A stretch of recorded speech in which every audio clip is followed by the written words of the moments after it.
In our last video, we ended with the question that why are the fathers whiles exhausted? You see, exhausted while is a very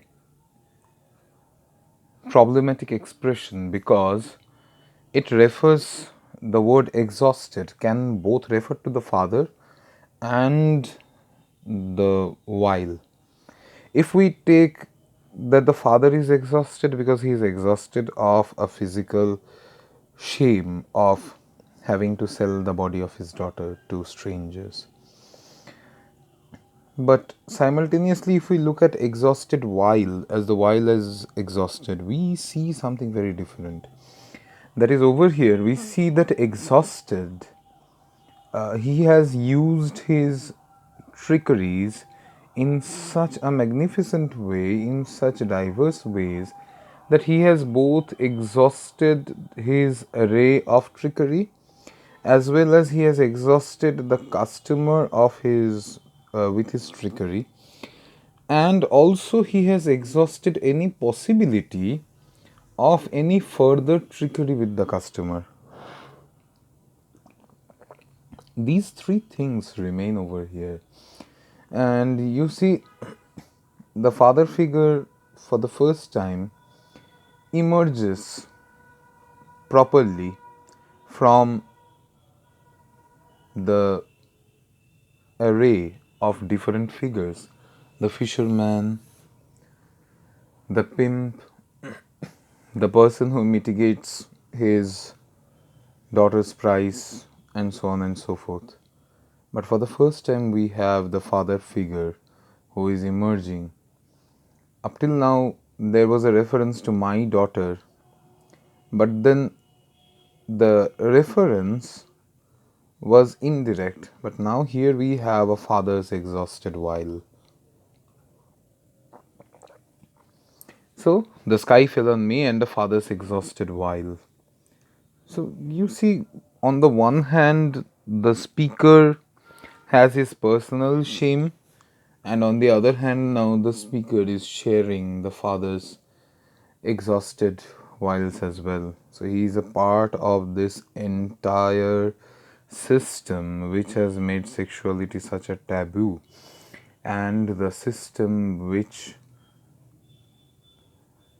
burdens the fathers with selling the bodies of their daughters for some money.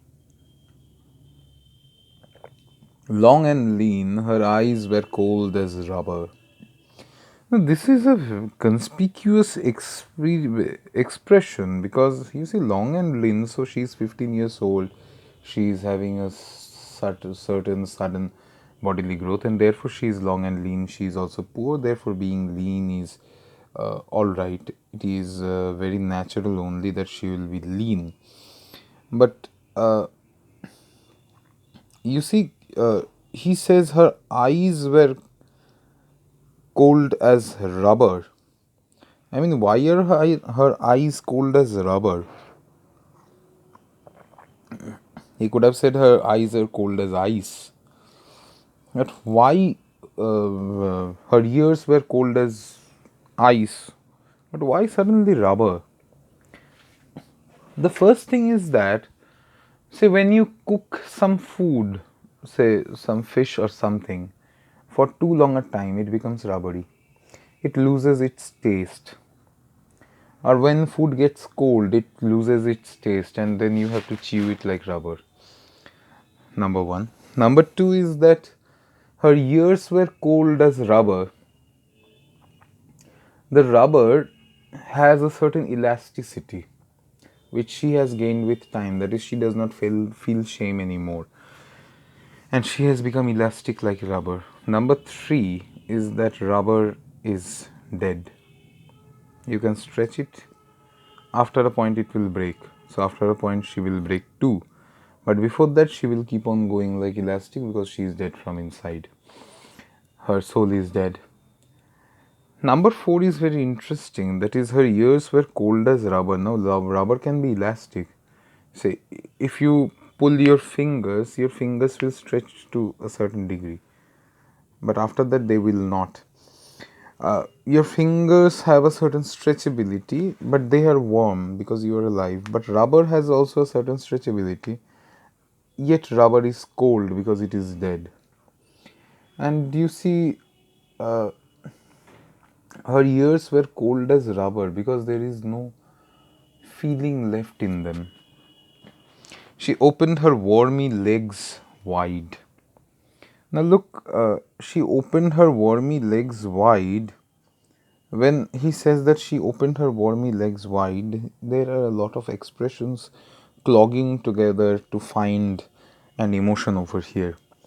This look, she opened her wormy legs. So she parted her legs for the for the customer, male customer to go to her and fornicate her. But then what happens over here is that she opened her legs. That's something very problematic because you see here the woman does not love the man, but she is indulging in an act of sexuality just to fill her stomach, just to quench the hunger of her body and not the hunger of her sexual passion.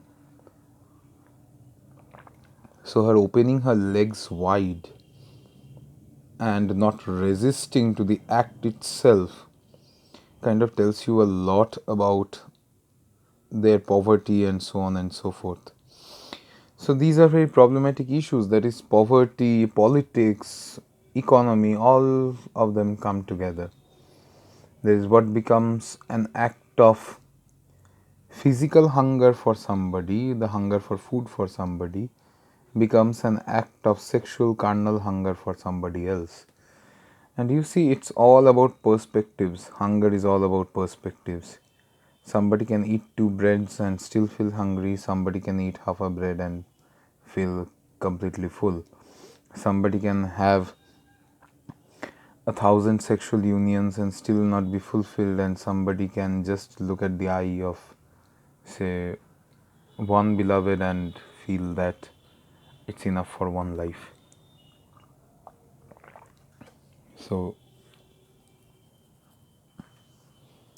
it all matters from the perspective of the observer or the consumer. So she opened her wormy legs wide. Now, you see, with sexuality, with lovemaking, you associate warmth. We all associate warmth. We often say warm hugs, even hugs which are very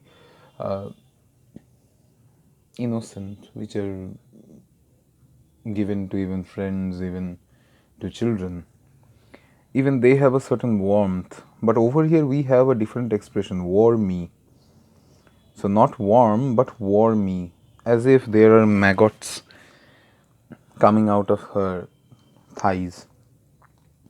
Because she has been ill treated to such a degree that there is a possibility of her legs being wormy. But on the other hand, there is also another possibility, that is, wormy. The reference is perhaps to Andrew Marvell's To His Coy Mistress, in which the lover tries to persuade the beloved to consummate their day of love or their love relationship. And there, when the beloved protests that she would not give in, then he says that the graves are fine and private place, but none I think do their embrace. And then he says, then worms shall try that long preserved virginity. So there is a reference to that as well. But the number three is that worms, maggots, and such creatures are not something that we usually associate with the act of sexuality or the act of lovemaking. So here talking about worms suggests that there is something rotten, as if her flesh is rotting, as if her entire soul is rotting, her entire existence is rotting. So when she opened her wormy legs wide, as if there was no warmth left in there, only worms out of a dead putrid body, I felt the hunger there. So when the speaker in Mahapatra's poem says, "I felt the hunger there," he at once acknowledges that there was hunger there. There is physical hunger. The hunger for food was making her part her legs for this customer. The other one, the fish slithering, turning inside. So there was hunger over there, not the sexual hunger, but the physical hunger for food, the physical longing for food. So the other one, the other kind of hunger, just like the fish slithering. Slithering means slipping in through the nets, trying to escape, pouncing and trying to get away from the nets and so on and so forth. But in the process, no matter how much the fish try to struggle, they keep on turning inside the net. So they keep on getting inside the net. So you see, the speaker over here realizes that he cannot do anything to abate the hunger of this lady and her father. And he cannot also control the sexuality that he feels, the sexual urge that he feels. And the poem ends on a helpless note, where the father is helpless and maybe the next day he will find another customer. The daughter is helpless, maybe next day she will be parting her wormy legs to somebody else. And the customer is also helpless because he is basically faced with his own biological urges. And there is this entire matrix of taboo and shame. And you see, this poem functions like a net where hunger, each one's individual hunger, drives them on to do something they are not particularly proud of and something that they would not love to talk about. Now, the poem is very important because it talks about the seriousness of life. It talks about the social underbelly. It talks about prostitutes. It talks about the entire act of prostitution. These people do not want to do this work. That is, they do not want to sell their bodies for somebody else's pleasure. They do not want to sell their bodies for some money. But they are faced with no choice. They are faced with so much of economical, financial problems that they have no other way but to sell their bodies. And you see, Mahapatra uses the starkness, the bluntness of the prose poetry pattern to bring out this stark, harsh reality of the social underbelly, where people go and people, some sell pleasures, some buy pleasures, and it's almost like a very surreal experience, a very hyper real experience. And it becomes very problematic to talk about such stuff. But Mahapatra's greatness lies in openly talking about these things and not holding anything back. His simplistic approach, his point of view, his matter of fact narration, and his suggestive use of language, especially the imagery, all of it adds to the greatness, the bounty of the poem, and all of it becomes very important as a part of the entire experience of hunger. Mahapatra brings together a social taboo, a social stigma, a social trauma, an economic problem, a political problem, a social problem, and all of this is blended into the matrix of hunger. All of this is blended in by the aesthetics, the poetics of Mahapatra's poetry, of his poetic vision. So thank you everyone. If you wish for any other poem which I could analyze for you, please feel free to suggest. in the comment section. I would try to talk about those poems as well. Thank you.